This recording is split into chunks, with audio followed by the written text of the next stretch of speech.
राम राम जी। इन्होंने मेरा भी बहुत बेहतरीन परिचय दिया, मेरी लंदन की पढ़ाई याद दिलाई।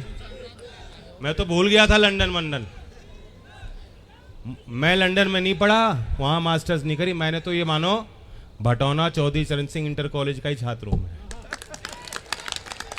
भटौनिया हूँ मैं भी। हाँ, कुंवर साहब ने, पीके सिंह जी ने मुझसे आग्रह किया कि तो दाएं बाएं तुम पैसा लगा रहे हो और अपने गाँवों को नहीं पूछ रहे। तो मैं कहा बिल्कुल, मैं अगर कहीं हूँ इस लायक मुझे किसी ने बनाया है तो भटौना के अपने घर और परिवार समाज के लोगों ने मुझे इस लायक आज बनाया। और इसलिए इसी ग्राउंड में 50 लाख मैंने दे दिए, क्योंकि चुनाव अभी चल रहा है। 50 लाख मैं निधि से दे चुका हूँ।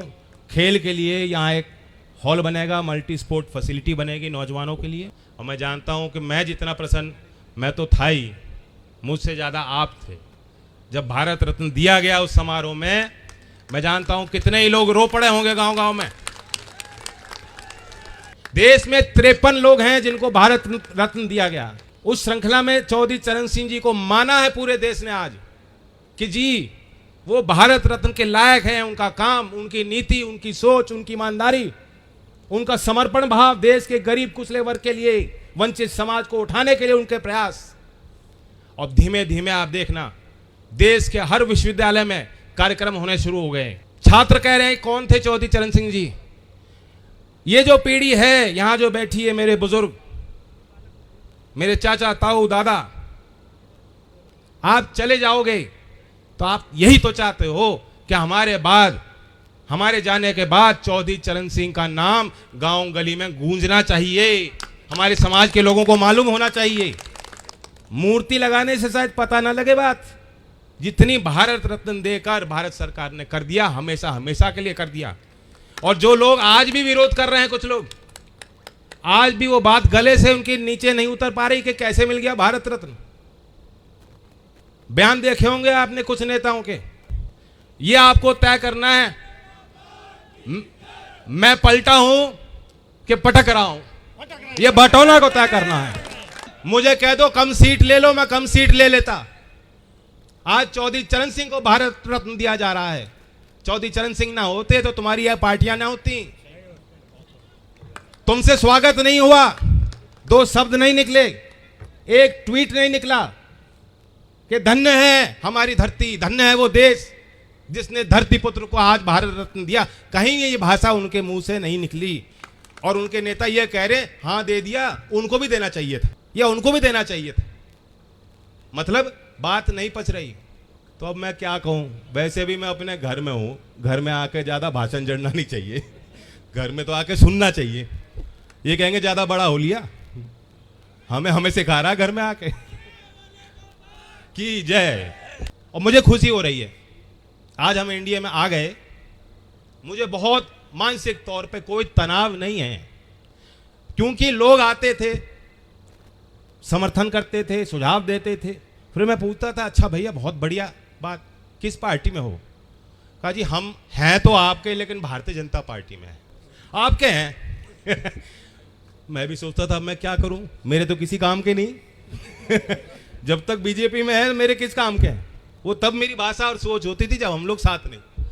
अब साथ आ गए, ना उनकी कोई झिझक बची, ना मैं कोई कसर छोड़ूंगा। तो मैं दिल से प्रसन्न हो गया कि हम लोग हाथ मिला करके, तो जो भाजपा में मेरे वाले हैं ना, अब कोई बहाना नहीं है तुम पे अब मानूंगा हाँ मेरे हो, मेरे काम के हो, कि मेरे काम के आ रहे हो। और सीधी सी बात है, ऐसा नहीं ज्यादा सीट हमें नहीं मिली, कम सीट मिली, लेकिन प्रभाव इस गांव का भी दूर तक है।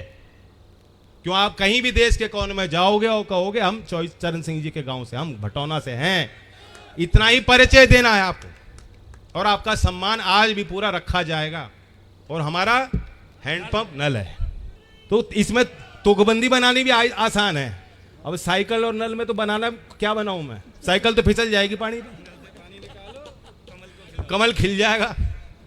तो और किसी पार्टी के लिए क्या कहता मैं, यहां मेल है।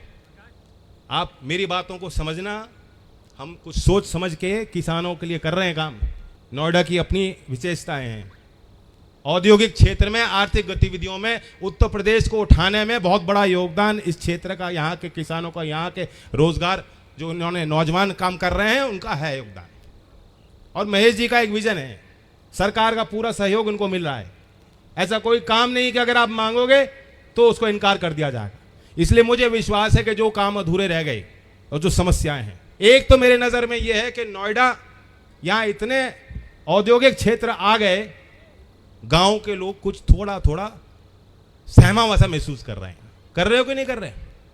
तो गांव की वो पूछ जो होनी चाहिए, मैं उम्मीद करता हूं कि डॉक्टर साहब इस पे विशेष ध्यान देंगे कि जो किसान की बात है वो अथॉरिटी के सामने भी लगातार धरना देना पड़ता है किसानों को, और वादे भी होते हैं, कोर्ट में भी जीत के आ जाते हैं, तब भी उनके काम कई बार नहीं हो पा रहे हैं। मैं भी गया हूँ डॉक्टर साहब, आपको भी मालूम है, आप भी गए। तो कुछ जो कमी कसर रह गई, ये हैं हम लोग हैं, और यूं हाथ पकड़ के चलेंगे और आपका हाथ और सहयोग मिलेगा तो पूरी तरह से काम सबके हो जाएंगे। इसलिए आप चुनाव में कसर मत छोड़ना। ये मत सोचना, हमारे लोकदल वालों को मीटिंग में बड़ा मजा आता है, भीड़ देख के, साथी को देख के हौसला अफजाई हो जाती है और फिर सारे काम भूल जाता। कब मैं वहां गया था, चौधरी साहब ने बात किया, बहुत बढ़िया मीटिंग थी, हो लिया काम, चलो भाई लौट लो। नौजवानों, ये मत करना कि ये तो हो गया काम, 400 पार, 80 की 80, जीत गए। जीते नहीं, अभी लड़ाई कैडी है। यूं मैं जितना चुनाव बड़े मार्जिन से जीता, तब भी मेरे वर्कर कहते थे साहब हार रहे हो, लगो काम पे, मेहनत करो, वो फलाने गांव फलाना गांव, बहुत मेहनत कराई मुझसे। और जब मैं हार रहा था तब भी वही भाषा थी।